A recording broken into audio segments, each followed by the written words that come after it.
meeshaa birrii 50,000 jala ga'uun bitame yeroo laaltan xiqqoo fakkaata baay'ee orijinaaliidha garuu meeshaa baay'ee babbareedaa fi orijinaalii ajajattee obboleettiin keenya roozaatillee asumaan meeshaa kee ilaalladhu haga danda'ametti gatii isaas waa hundaa tokko tokkoon erga meeshaa agarsiisee ka'e gatii isaas tokko tokkoon dubbifamaan bakka bitetti barreeffachaa waan bituuf siniif ibseera bakki hin jiru jimmaadha namni meeshaa bitachuu barbaadan lakkoofsi koo asirra jira haga dhumaa waliin haa daawwannu siin jira let's go.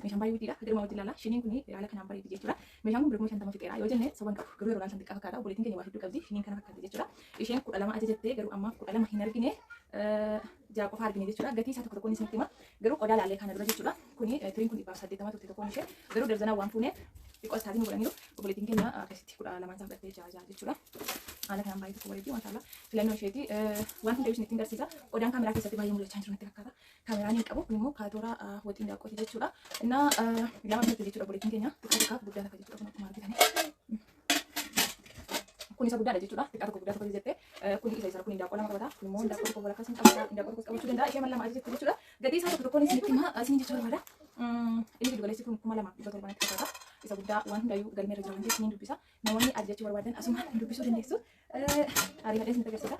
Burcuqqoo shaayee 12 isaa jechuudha. Nama bifa kanaan ishee kanaadha jechuudha kan isheen ajajatte. Maal ta'amma yoo dibbaata jechuudha. 12 isaa ajajatte obboleettiin keenya 12 qabdii jechuudha. Kun baay'ee akka bareedudha maashaallah. Kana fakkaata jechuudha burcuqqoon ishee. Innaa 12 ishee akka kanatti jaajaa jechuudha. Kaartooniitiin jaajaa hin jirti.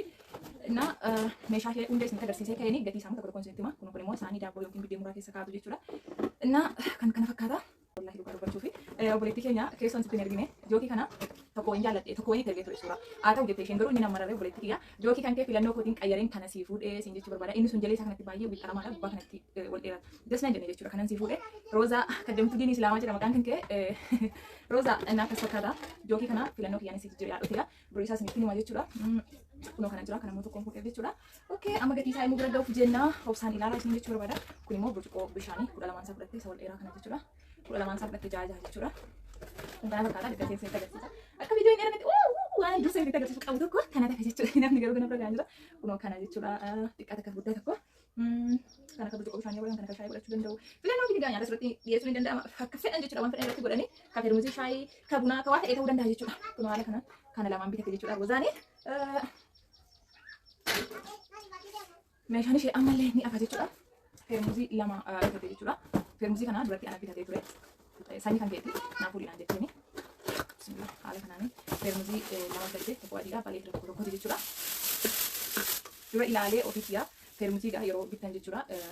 Bishaan itti naqanii kaawuu qabdan jechuudha. Akkuma kana raabootaatti bishaan itti naqanii kaawuu qabdanii. Kun immoo qadaadhiin itti ba'an jirtu kun roozaa kiyyaa dhiifama qabu bituu irratti akkasumatti ilaalaa tokko tokkoon waraabessitti erguudha. Asirratti yoo ilaaltettidha. Feermuuziin ishee tokko adii qashtii kana jechuudha. Booddee waan hunda kaartoonii keessatti nan deebisee ashagaa. Feermuuziin tokko kana tokko immoo kana jechuudha. Feermuuzii lama ajajattee kaartoonii lama isinitti agarsiisin ture miti akkas jechuudha. Gatii feermuuzii kanaas tokko tokkoon isinitti hima. Kuni burcuqqoo mammaati jechuudha. Inni kan biraan saanii sorba 12 isaa jechuudha. Pilaastikii miti maayikaa jedhamu jedhanii. Pilaastikiin baay'ee akka bareedudha jechuudha. Saanii sorba kuni. Kun akkasitti 12 ishee ajajattee jechuudha. Kun akkasitti.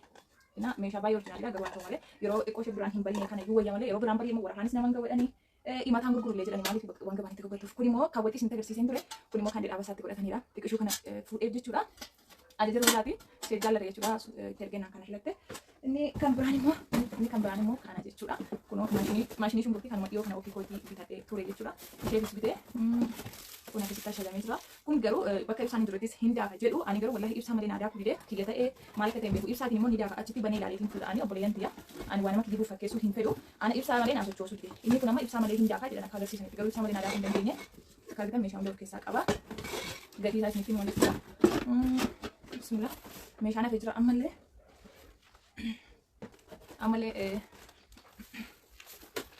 meeshaa roozaa keessaa ammallee kana jira jechuudha. Saanii waxii sadan ishee jechuudha. Kun haala kanaanii qashtii kana qabdi jechuudha. Sadan ishee baay'ee gurguddaa miti.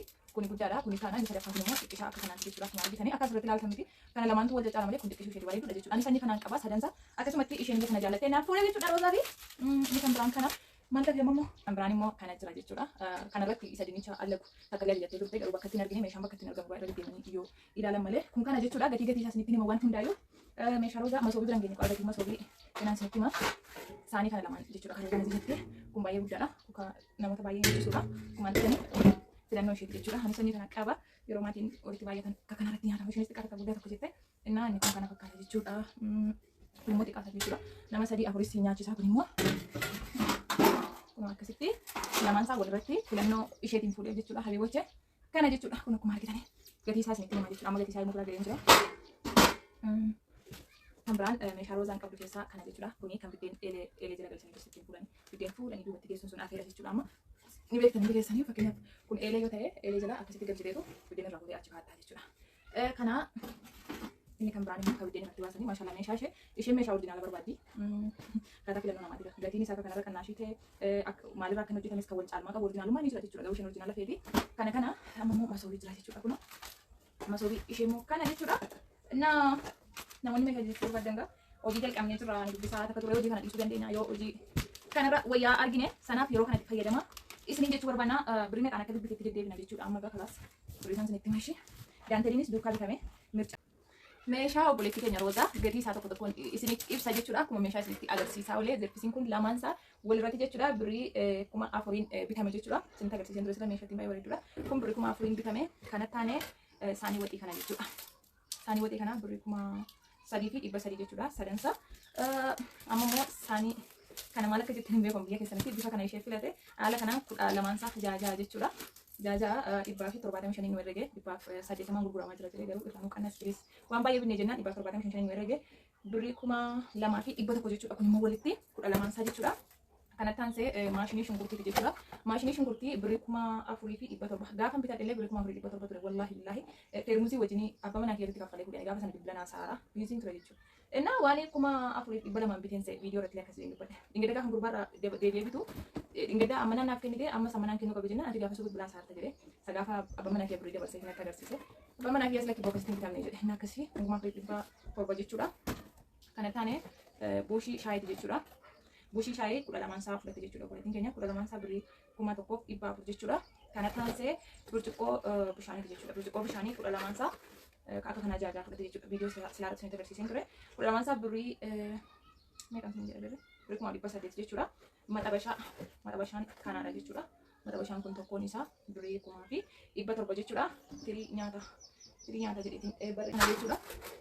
Tirii hin jedhamu. Tirii jedhamaa isaan beeku garuu akkuma yaadatti tirii nyaata lamaan isaa birrii 1,300 jechuudha. Saanii daabboo kana birrii 2,000 jechuudha tokkoon isaa. Wallaahi meeshaan baay'ee guddaadha. Bakka yoo dhaabbattanii karaa waltanis haaraama wayii fakkaattu. Wallaahi ani garuu sayyoo akka namni himateen hin fuudhu ishii baay'ee sibiraa binnee gadi buusii damba nyaataa naam jedhee kan nama caqacaqa jechuudha. Ani waa bitu irratti baay'ee caqacaqaadha wallaahi. Innaa kun birrii 2,000 bitame jechuudha. Kaatoraa waxii xiqqaa tokko guddaa takka jira akkuma argitanii. Kuni kan daaqoo lama nyaatudha. Kun immoo daaqoo tokkos ta'e tokkoof walakkaa ni qabata. Roozaa kun irra xiqqaa isaati. Kun immoo irra guddaadha. Habiibti yoo gaashaan sitti mul'ateef hin beeku. Innaa kun immoo jechuudha. Inni giddu galeessi kuni birrii 2,000 fi kaatoraa waxii birrii 2,700 jechuudha. Kuni isa irra xiqqaadha jechuudha. Inni irra guddaan kun immoo birrii 3,000 bitame jechuudha. Isa yoo wallaahi darzanaan malee gurguru jedhanii baay'ina caqacaqanii kadhadhee jechuudha. Imaana namaati jedhee sanuu yeroo kana bitan namoonni bitatan baay'ee lallaaftuu tokko jirti. Lallaaftuu fi jajjabaataa jira. Sana ilaalaa ishee amma kun yoo akka fedhe gootanii socho'u wallaahi. Innaa isa lallaafaa sanaan bitatinaa isin jechuu barbaada. Yoo warratti lafa illee dhawu muqaanii lallaafanii kun 3,000 irra xiqqaan immoo 2,700 isiniin jedheera. Saanii sorbaa saanii daabboodheera kaatooraa shaanii sorbaa 12 qabdi jechuudha. Obboleettiin keenya akkuma argitanii asitti irra 12 isinitti agarsiiseen beeku asirratti saanii sorbaa ishee kana 12 ishee saanii sorbaa 12 ishee birrii 720 jechuudha. Isheen kuni okay. Ishee kana jechuudha. Ishee xiqqishuun kun immoo qofaatti birrii 700 jechuudha. Kun kan jedhaa baksaati jechuudha. Ishee maffilate kun immoo birrii 700dha. Feermii birrii 400 jechuudha. Jookii bishaanii isinitti mudee gadhee jookii bishaanii kana birrii 4,400 bitame jechuudha. Jookii bishaanii tokko birrii 4,400 jechuudha. Habiboche akkas ishee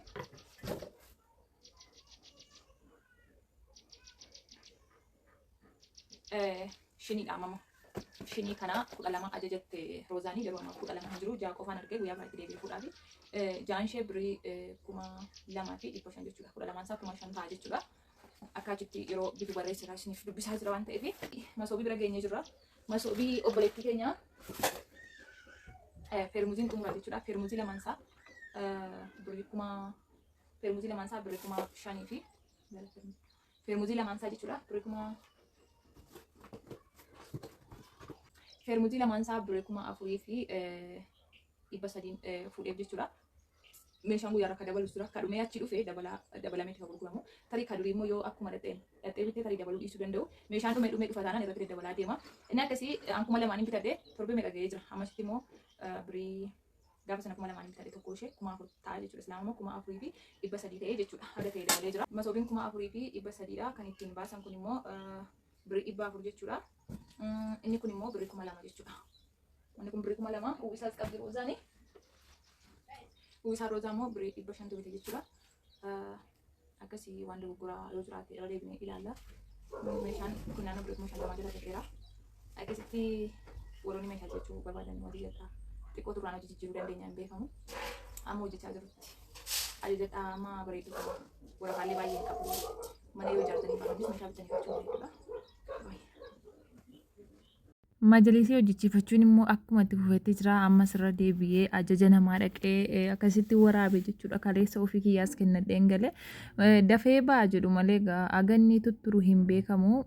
Saniif dafanii jala ajajachuun baay'ee bareedaadha. Baay'ee meeshaa bareedaadha. Inni dhingedde waraabee hundi isaatu ajaja namaatti dhumee jira. Kun immoo irra deebiin namaaf hojjetame jechuudha. Maashaallah baay'ee tokko bareeda. Abbaa teeknisii 20 jechuudha. Warri 16 barbaadanis filannoo keessanii boondidii qofaan naaf hojjetamu yoo jettanis jalee isaa muka galchanii irrammoo boondidii jettanis filannoo keessanii ajajachuu warri barbaadan dafaa ajajadha. Majalisiin akka niyyaa ofiittiin bahu hin tuttura. Meeshaan isaa hundi biyya as keessatti hin argamu Finfinnee irraa waan dhufuuf